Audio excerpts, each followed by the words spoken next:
Another big story we're following this morning, a massive fire at an apartment complex in Kansas City.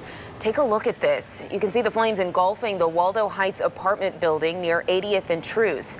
At least 2 people were injured in the fire and many more displaced this morning. 41 Action News reporter Dan Cohen live at the scene of that fire this morning for us, continuing our coverage from last night. Dan, I know it's early, but do we have any idea how many people are out of their homes this morning because of that big fire?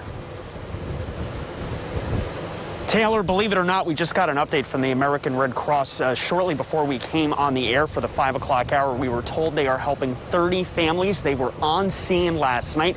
We're currently stationed at 79th and Troost right now. The street is blocked off as Troost continues down as they continue to investigate and work this fire. This call came in shortly after 8 o'clock last night. Our news crews were some of the first on scene at the Waldo Heights apartment complex. As you saw and can see now, the flames engulfing this building. It was a difficult night for those who live there and around this neighborhood. We know 2 people were hospitalized and many more displaced from their homes. It's the second fire in like 2 months here, and in my building I don't know if it's an electrical issue, but I know that the electrical units here are like super out of date and they don't really keep up on all the maintenance here. I'm sure that this is not the time of year they want to be out of a home and stuff. The people in that second area, they're going to be smoked up because of them flames, so they're going to probably empty them out too. Taylor and Ray, as you just heard from one of the residents we spoke to last night, this is the second fire at this apartment complex in the last quarter of 2020. That one happened back in October. Back to you.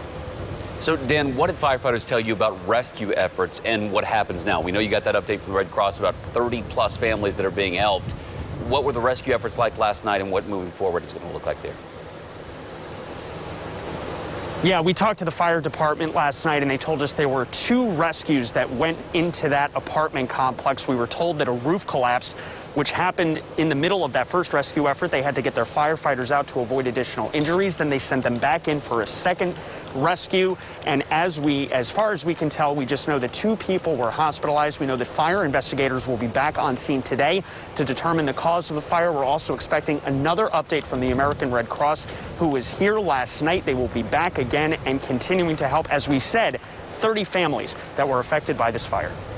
All right, Dan Cohen reporting live for us there at the scene of that fire. Dan, thank you very much. Of course, we'll be following the story all this morning. We'll check back in with Dan in our next half hour with another update.